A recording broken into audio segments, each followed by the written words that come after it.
Morning on this Monday, the 6th of July. I'm sitting outside the Anglican church in a little community called Camilla. And Camilla is about 2 hours drive south of Mackay. I've preached in this church many times. When I was in central Queensland, we had a cooperative parish with the local Anglican parish. And many a memory from this particular church, and all good. Wonderful little community, and very tight knit little community as well. When I was there, beautiful area. At some stage in the not so distant future, I'll show you some pictures of the beach near Camilla, which is just absolutely glorious and quiet.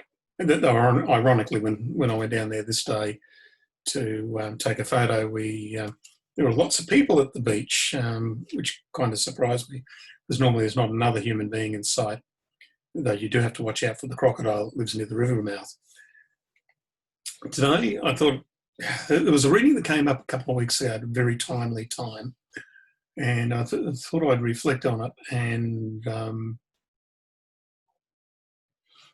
it's got nothing to do with the setting, I might add. And it's from Genesis chapter 21, and it follows the birth of Abraham's son Isaac.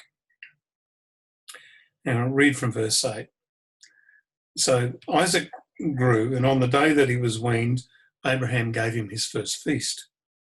One day, Ishmael, whom Hagar the Egyptian had borne to Abraham, was playing with Sarah's son Isaac. And Sarah saw them and said to Abraham, "Send this slave and her son away. The son of this woman must not get any part of your wealth which my son Isaac should inherit." This troubled Abraham very much, because Ishmael was also his son. But God said to Abraham, "Don't be worried about the boy and your slave Hagar. Do whatever Sarah tells you. And because it is through Isaac that you'll have the descendants that I promised. I will also give many children to the son of the slave woman, so that he too will become a nation. He too is your son." So early the next morning, Abraham gave Hagar some food and a leather bag full of water. He put the child on her back and sent her away. She left and wandered about the wilderness of Beersheba. When the water was all gone, she left the child under a bush and sat down about 100 metres away. And she said to herself, "I can't bear to see my child die." And while she was sitting there, she began to cry. God heard the boy crying, and from heaven the angel of God spoke to Hagar. "What are you troubled about, Hagar? Don't be afraid. God has heard the boy crying. Get up, go pick him up, and comfort him. I will make a great nation out of his descendants." Then God opened her eyes, and she saw a well. And she went and filled the leather bag with water and gave some to the boy. God was with the boy as he grew up. He lived in the wilderness of Paran, became a skillful hunter. His mother found an Egyptian wife for him. It's probably one of the more troubling passages in the Old Testament. The devotional writer for the day that they'd written it tried to smooth it out, make it all nice and spiritual and nice. And even the rabbinic commentary that I actually have on this particular passage tries to smooth it out and make this out to be something necessary. I've got to tell you, if you're rejected by your family like Hagar was by Abraham and by Sarah, that wounds you. Right? Yeah, I can understand Hagar weeping her heart out. She's been turned away, been left to die. This is heartbreaking stuff, anger-making stuff.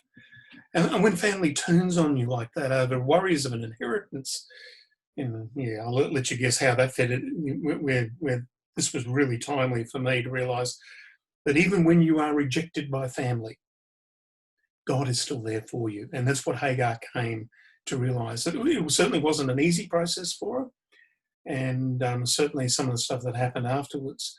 And it's a reminder to us that if we try to paint Abraham and Sarah as being stained glass saints who are pure and perfect and incredibly holy. We miss the story. Crumbs.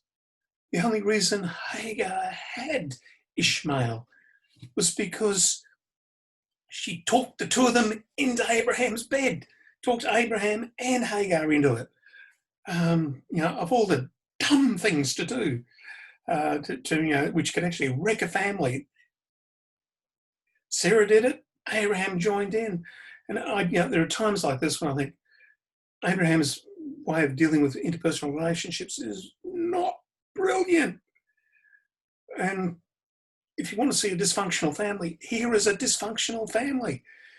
And we remind people of that when we teach Introduction to Old Testament at college, that God chooses Abraham not because he is perfect. God chooses him because God chooses him. There's no reason. That's an act of grace. And then because God's grace reaches to him, God made a promise that his children would become a great nation. It didn't matter how he had the kids. God has remained faithful and continues that promise to Hagar. So I don't know where you're at, but many of us have experienced situations where family situations have been incredibly ugly and angering. And when we're rejected, the story reminds us that God is there with us anyway. Was the relationship ever healed? Absolutely not. Did the anger continue for generations? Yeah, we know there's been feuding going on for almost forever. But at the same time, God has blessed and kept his promise. When we're in this set of hurt, anguish, anger, remember that God is there. And God has not given up on you, even if you've given up on everybody else, which is where Hagar was at. She thought, that's it, I'm going to die. And God will provide a spring, something to refresh and sustain you in the midst of all that. Turn to him and let him renew your heart, I pray in Jesus' name. Amen.